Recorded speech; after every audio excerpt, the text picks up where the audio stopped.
What's up, family? This is your man, not your boy, Papa Roo, coming at you. Peace and blessings to each and every one of you all. A hot topic today. Matter of fact, it's a trend going around, or let's just say there are pushbacks now on women should be paying for their wedding. You know, I figure very interesting topic, especially when we look across the board of the consequences of the expenses that are incurring when couples get married. And women have said time and time again over the years that it's their day.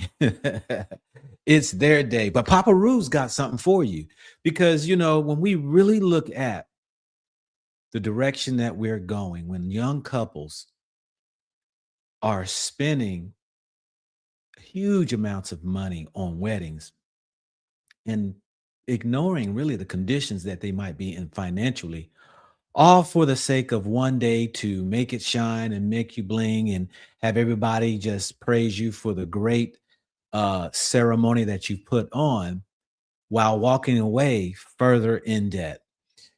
I got some great facts for you, some stats out here that hopefully that this will be able to help you. Welcome to the channel.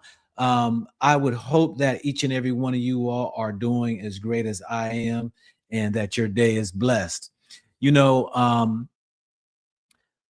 I do this channel right here, just started it just last week, in hopes that it will be impactful to many of our young adults, those who might be middle age as well as older age, that we can have something that is sound base and that is truth in helping you on your day-to-day mission. I know that here in the community, that whether it's the black, the brown, the yellow, having uh, a large disparity in their counterparts or other nations when it comes to education, finances, budgeting, housing ownerships, business opportunities, and all these things here that we lag far about behind. And I think it's not blaming anybody, but I think it's our own ignorance at times where we're not getting sound advice. We're not getting those who have proven to have grown and matured in areas where they can lend that information back to those that are behind them to make their life a lot easier. I know it's a common thing today to, you know, use up your credit cards, spend up your whole check, and just live day by day. Many people are finding, though, that it is very challenging to stay afloat when you are in debt. And the sad part is the stats that I'm going to show you all, it's staggering. But I've watched a video here and saw two videos of women who were talking about spending a boatload of money for their special day.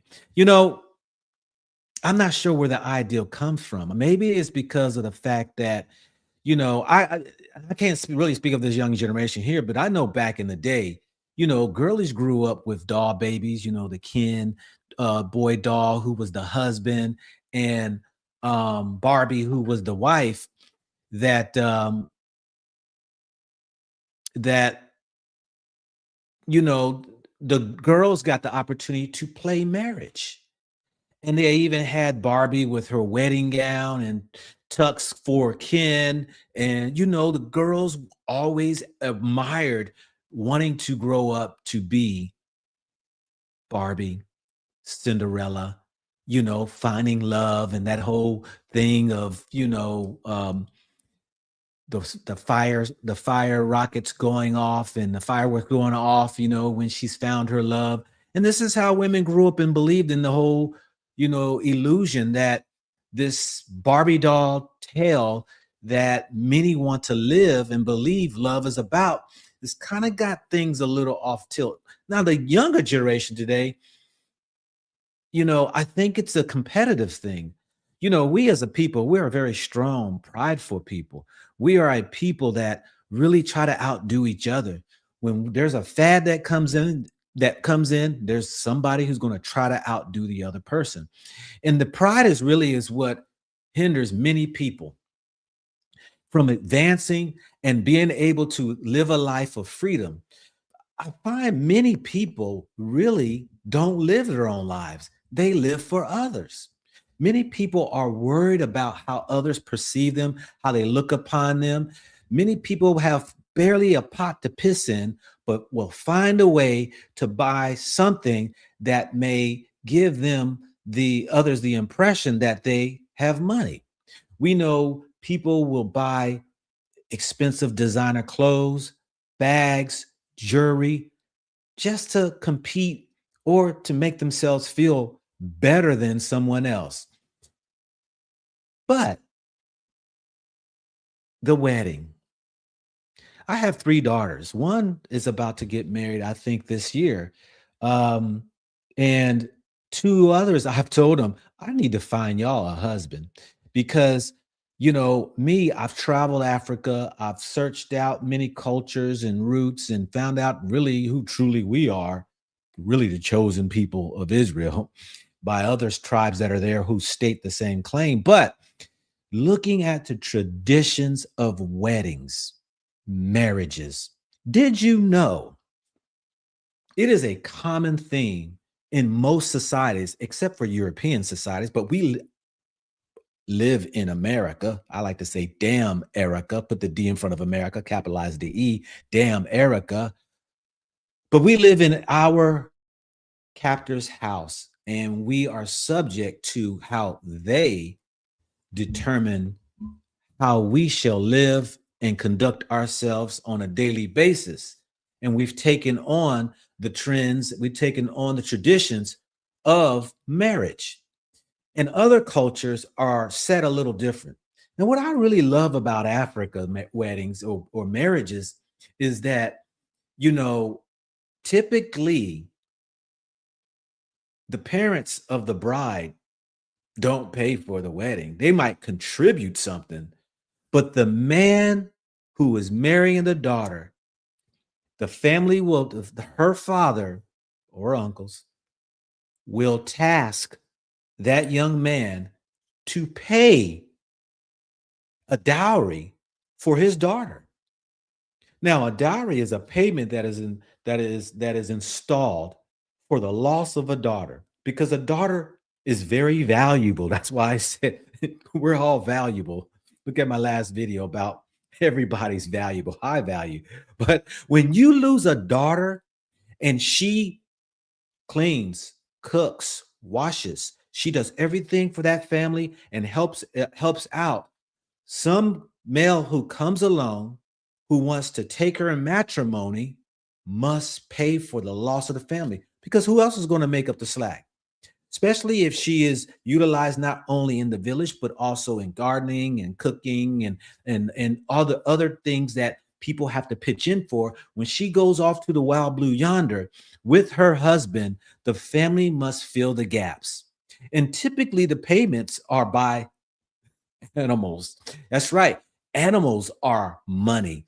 Animals are wealth, whether it's cows, chickens, lambs, goats, whatever it is. These things could be sold, but yet bred so that you can always reproduce them. And it's a residual income. This is where wealth comes from animals. Now, the lovely thing about that other side of when the father tasks the man with, you got to pay a dowry for my daughter. He's also checking to see, is this man willing, does he love his daughter that much that he will pay this?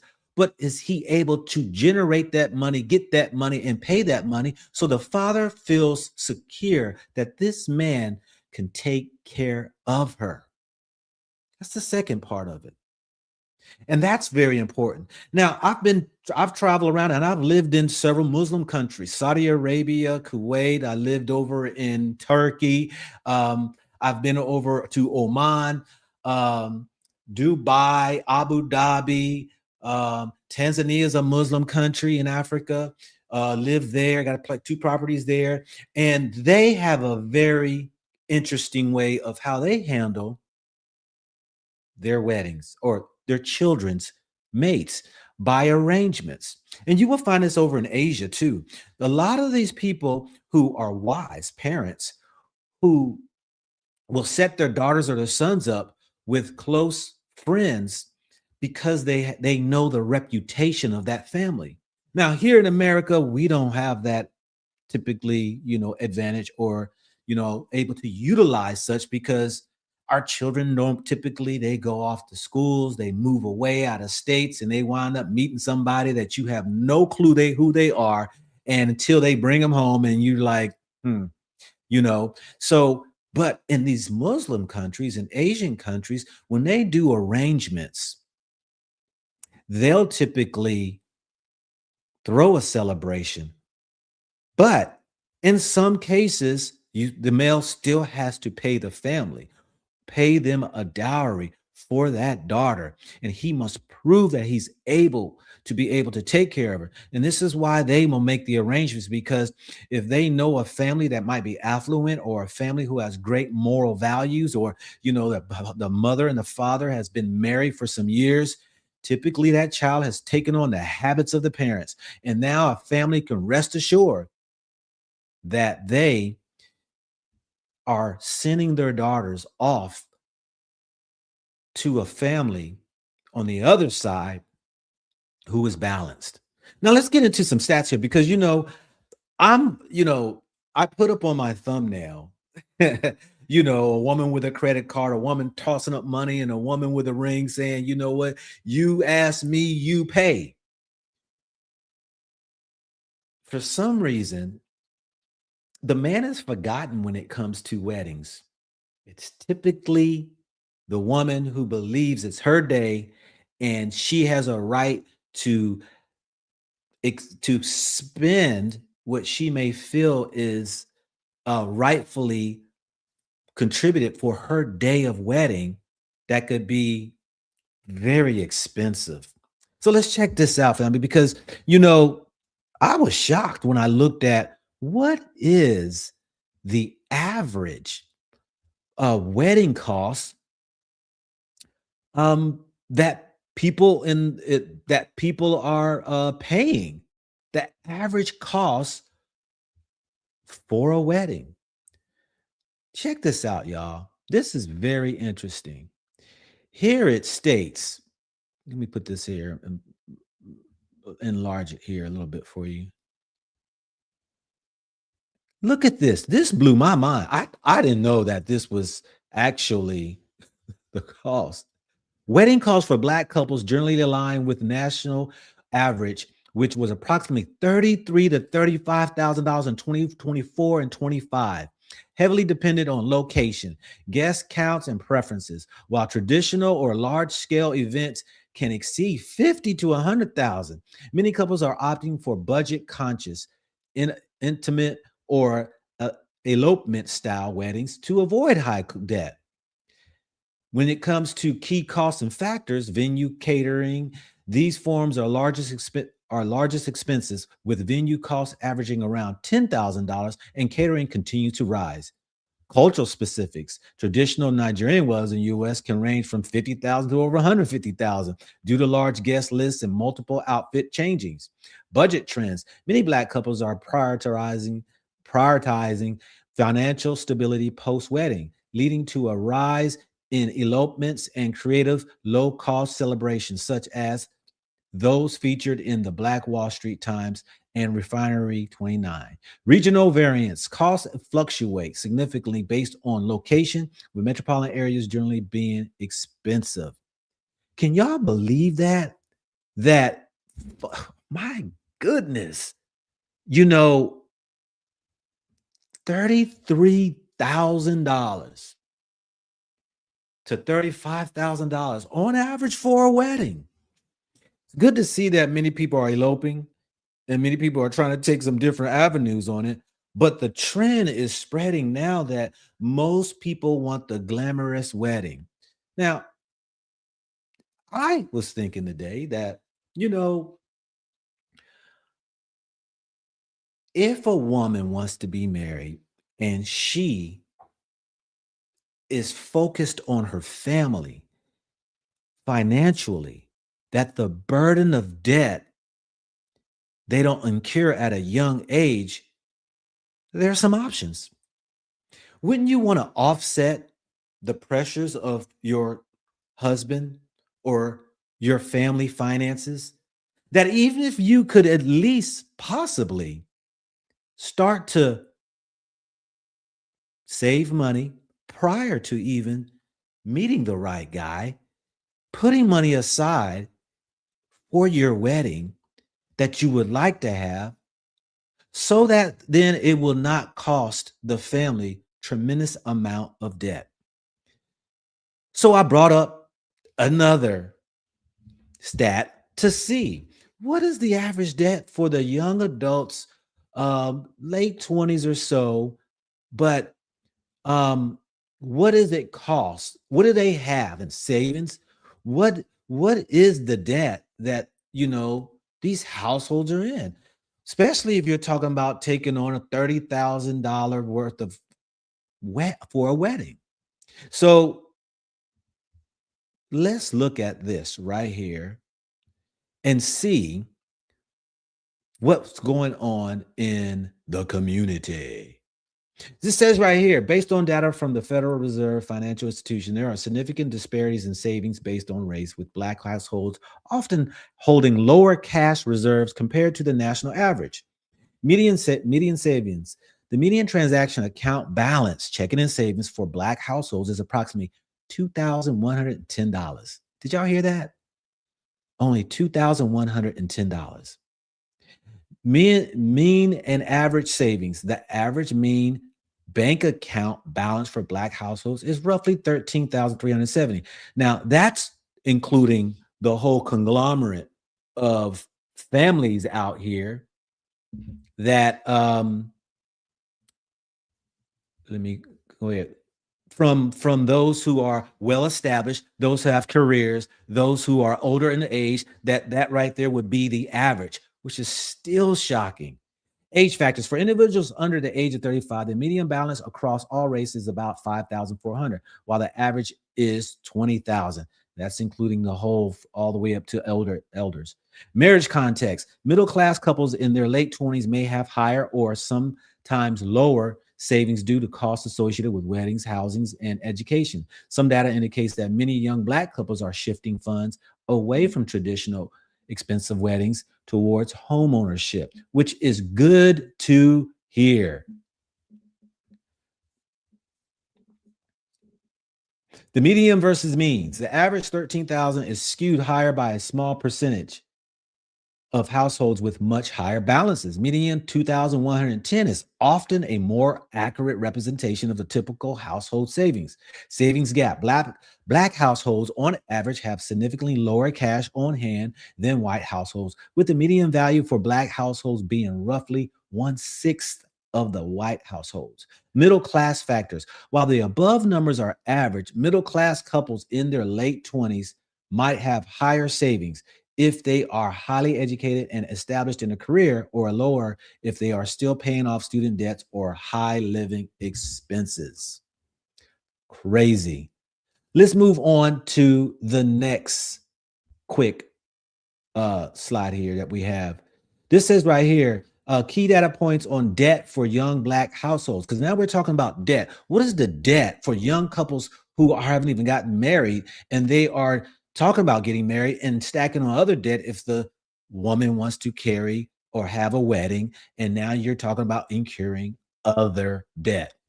Average debt levels. Black households under 35, including singles and couples, had a median debt of approximately $44,900 in debt by 2022. Student loan burdens. Black households are more likely to hold student loan debts. Student loan debts. Where am I? I just lost my thing. Which is a major factor for those in the 20s and 30s. 4 years after graduation, the average Black college graduate owes $52,000 in student loans compared to $28,000 for the average white graduate. Ain't that something? It's good to have some generational wealth, ain't it? High interest consumer debt. Consumer debt, credit cards, auto loans has grown to represent nearly half of all African Americans' household debt, because brothers and sisters want to look good when they drive. The median credit card debt for Black Americans is roughly $1,700, though this can be higher for couples. Debt to asset ratio. Black households generally have a higher debt to asset ratio compared to white households, meaning they have less flexibility to pay off debt. Sad to say, people stay in debt and can't get out of it. Comparison. While the average, while the overall average debt for Black households, including older, more established families, was $98,000 in 2019. Wow. Education Black education Educated Black couples often face significant debt, with reporting of young couples having over $100,000 in student loan debt alone. High student loan debts, default rates. Over 50% of Black student loan borrowers have experienced a loan default, making the debt more difficult to pay off. Low emergency savings. Nearly three-quarters of Black adults do not have enough savings to cover 3 months of expenses, forcing a reliance on credit. You know, wow, it is amazing how that is. Do you think somebody call in? Somebody needs to call in and share your opinion. Should the women, if the women wants this heavy burden of a cost of a wedding, should she pay? Should she prepare herself while she's single, save the money up for a wedding so that it's not taxing on the family as far as getting further into debt? Now, I just showed you all that here it is where Black couples fall behind and when it comes to owing more debt, spending expenses for a wedding, 33,000 to 35,000. Good to see that there are some that are trying to do like what me and my wife did. I did it both marriages, was that we go into the justice of the peace. Ain't no need. And then you invite your families, they come, and then you go out, you have a reception, smart reception, whatever, and you call it a day. You wake up the next morning, you're not in debt. And this is what I think I would want to spread to the young couples. Now, I don't have any issue that if a woman says, well, I think the man should pay. Well, that's a great discussion to have. And it's not the man paying, you're both paying. Because if you're coming together as a couple, hopefully y'all finances is as a couple. Hopefully it's not one-sided or this is my bank account, that's your bank account, and we're living this way. Now, I know many couples who do it, but what I've found is that you don't get ahead when you live with two separate bank accounts and you just put the half of the bills in the middle and then you get to spend all that you want. That's not wealth building, family. And thank God my wife, now that I have today, she sees it. We have grew into an abundance of wealth because of the fact that we each have our allowance that we spend each month. And the remaining of the money, I get to finance. I get to use to build our portfolio. And young couples need to understand that delaying gratification is one of the greatest things that you should do. Putting off something until you're able to, like I say, pay for it cash, not credit cards, no loans, none of that. Hey, we got somebody in who got a response in here. Welcome to the show, and thank you. I think a woman that wants an extravagant wedding should contribute to it. Thank you. Walk on walking.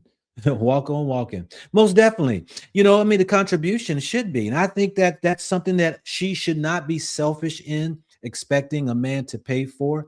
But yet, considering the fact that I don't want to put my family in a financial bind, this is where that's about. Why would you want to cripple your family financially?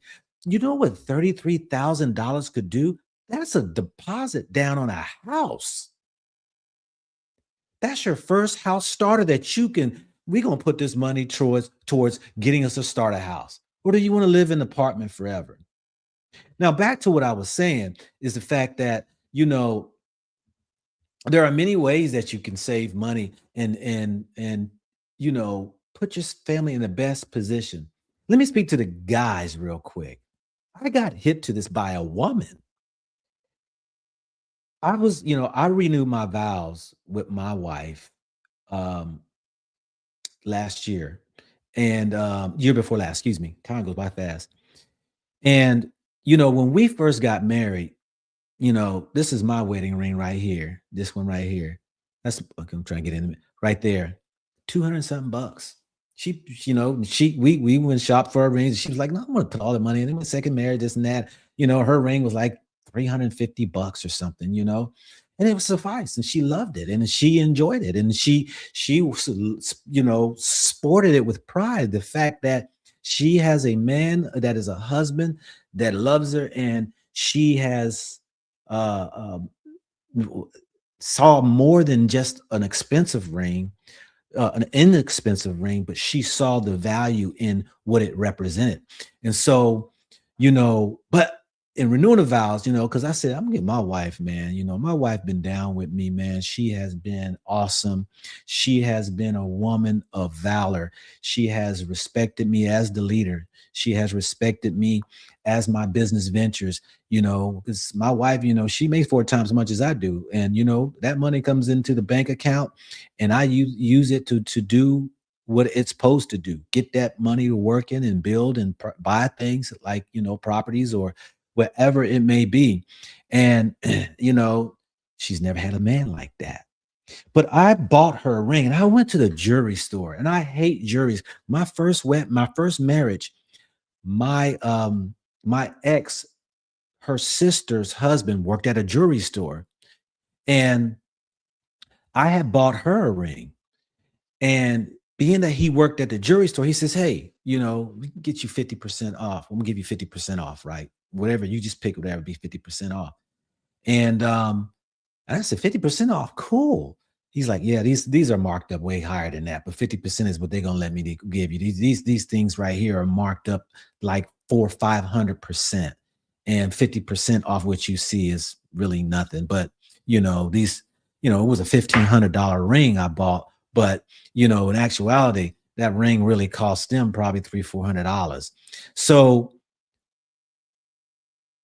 just a year and a half ago, I renewed my vows with my wife just to show the appreciation of the great job, how she's been as a wife and stuff. And I was like, I'm gonna get her a ring, and I wanted that 5 carat. And so I want that rock, you know what I'm saying? And so 3 carat, excuse me, 3 carat.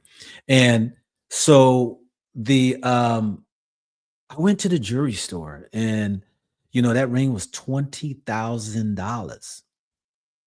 We got the money, ain't no problem for it and all right there. But I'm Mr. Frugal McDougal, and my wife, she's Mrs. Frugal McDougal. We look at stuff, be like, yeah, we got it, but I ain't. Yeah, there's a principle in everything, and there's some things that's just overweight. But the woman said, this what the woman told me. And this is for you all gonna get married now. She said, well, she said, I'm gonna tell you something. Do you know about the laboratory diamonds? And I said, laboratory diamonds. She said, no. I said, what is that? She says, they make diamonds in the laboratory, in soil. And they have already created to where the atmosphere, just like normal in the regular soil that they dig, and that's why diamonds are so much, because you got these diamond mines that are far away. It costs man um labor, and then you got to transport, and then you got to go ahead and get it, the diamond cleaned and sharpened and all this other stuff. And she said, that's where the cost is at. She said, but the laboratories, it's the same material. It's a lab diamond. And I'm like, that sounds a little bit like, cheap, whatever. She says, no. She said, 1 second, let me go ahead and bring some diamonds out. She brought the diamonds out to compare, and you can't tell. And she said, I'm telling you, these are the hot things now, because now you don't have to spend so much money, because now you're not paying the exuberant costs of the mining and the shipping and the trading and the all of this other stuff with dealers, and the price just goes up and up. And she says, and these are quality. They have different quality ratings. And she said, like, I'm gonna show you. She gave me the thing. She can look in there and you see which ones are at because they're like three tiers. The first tier, you can see speckles in it right there. The next one's a little clear, and the other one's like clear, and you can see how the light hits off of it and all that right there. So she said, "What you're paying? If you want to pay for that diamond right there, you can. This is the same diamond. It just wasn't mine, and I'll have everything tacked onto it, and it's only $5,000 that you can bump up to a 5 carat." I was like, "Ooh." So I looked at 5 carat. I said, my wife's finger is too small. That would just look a little odd on it. I said, "But let me see some other ones." She got a 3.5 something carat. I bought her. And that was just right at like 4, right under 4. Beautiful ring. And this is where you save that. Because I know people are spending 20, 30, $40,000 on a wedding ring. It's like, what? I mean, if you got it and you like to spend, you may like that. Hey, that's it. But I know our people go in debt and in debt over a ring that now they've made it like they set the game straight. So I want to pass that gold nugget on to you all. Look at the lab diamonds. And I'm telling you, every time I look and see my wife's ring, I'm like, man, your husband loved you, man. I asked her, I said, "Do people ever, comment about your ring?" She was like, "All the time. Yeah, they're always saying they love my ring." I'm like, "That joker stand out." I'm talking about a rock, y'all. I mean, and then a band around it. Pow. It looks really good. And, it looks good on her. And you know what? She deserves it. And so, anybody wants to call in, you can. Also, I finally got my email up, dearpaparu@gmail.com. You want to send a anonymous, dear, like y'all remember the Dear Abby, whatever, you have a problem, you have an issue, I will read it out, you don't have to mention your name, so that we also see that your story somebody else is going through. And this is what this is all about, really. Asking me, because there's other people out here who's just looking for some sound advice, some elderly advice, somebody who may have some wisdom and some knowledge to be able to put out there. So go to the shoot an email, share your story, and I'll air it, and you'll be able to get your answer. The other thing is that, here right now, 614-818 5066. If you want to call in, you can call in and you can go ahead, ask your question. Or the link is in the chat where you can go ahead and come on here. If you want to go ahead and silhouette your face and just ask a question, you can, or respond to, do you think women should pay for their own weddings? It's pretty tough to say women should pay for their own weddings, but I do believe, as Walk on Walking was saying, that they believe that they should at least contribute to it. Because at the end of the day, when you're married, debt is considered y'all debt. Assets is considered y'all assets. And that's just how it is. And so, we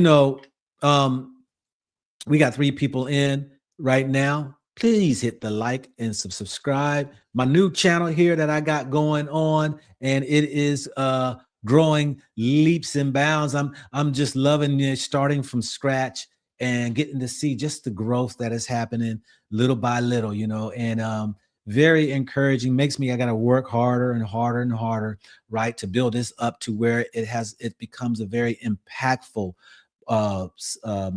YouTube channel for our people and all people. Because I mean, it's not about black and white. It can be anybody can learn from, anyone, but it's something that I believe that if we all gain knowledge, it makes us better in the end.